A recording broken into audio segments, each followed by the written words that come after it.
Estamos en Panorama con el rector de la Universidad Nacional del Comahue y queremos hablar de fondos, de recursos.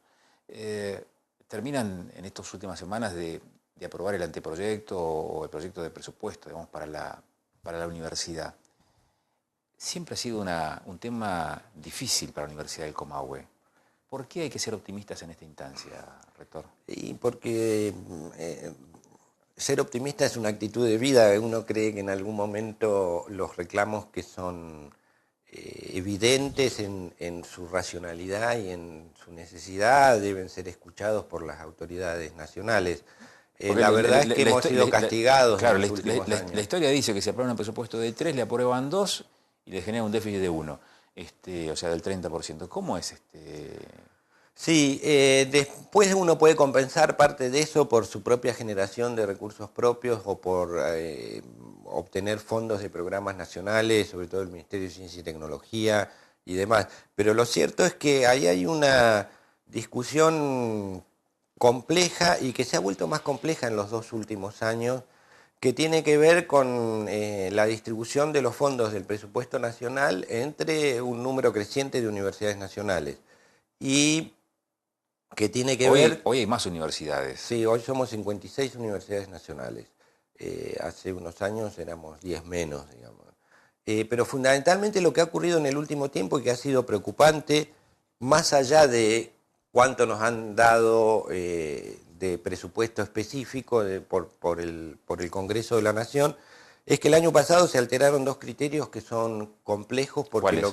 En primer lugar, se alteró el criterio de la distribución proporcional interna dentro de la bolsa del presupuesto universitario de las universidades medianas con relación a las universidades grandes.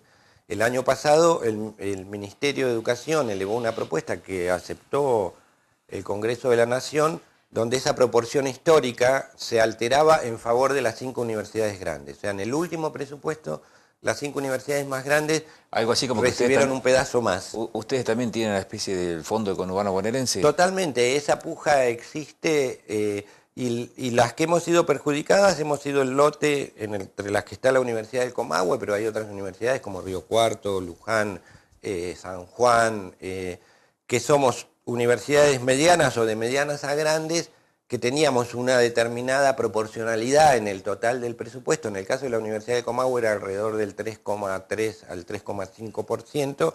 Esa proporcionalidad se ha reducido en favor de las universidades grandes. Ese fue un primer cambio complicado porque genera conflictos internos, digamos, en primer lugar, y lo que hace es favorecer a las universidades que ya de por sí pesaban más en el presupuesto.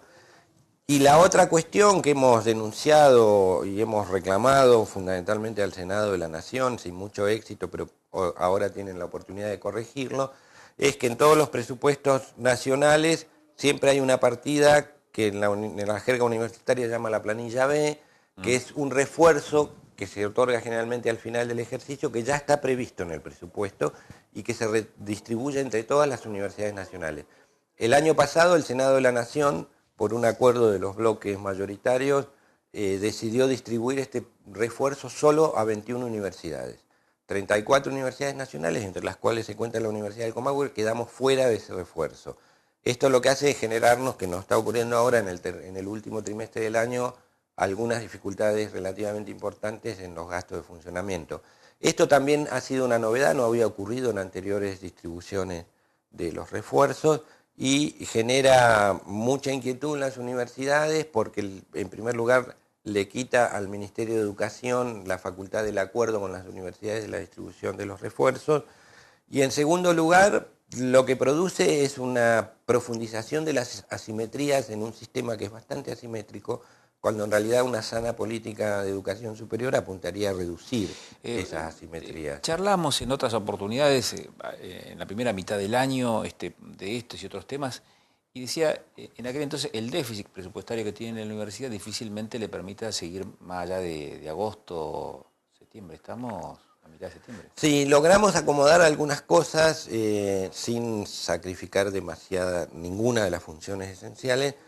El Ministerio de Educación finalmente se puso al día con deudas antiguas que tenía, incluso deudas del año 2016, 2015, y eso nos ha permitido llegar un poco mejor de lo que esperábamos al final del año. Lo que sucede es que ahora tenemos en el horizonte una nueva turbulencia, ¿Cuál? que es el anunciado incremento de las tarifas de los servicios de energía en el mes de octubre.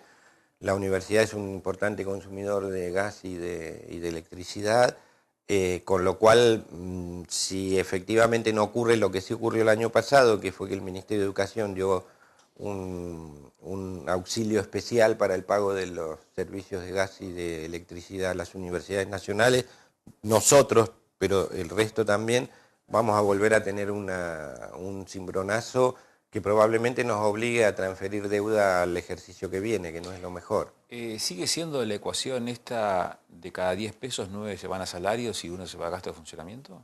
No, este año logramos mejorar un poco esa proporción, estábamos en 92,8.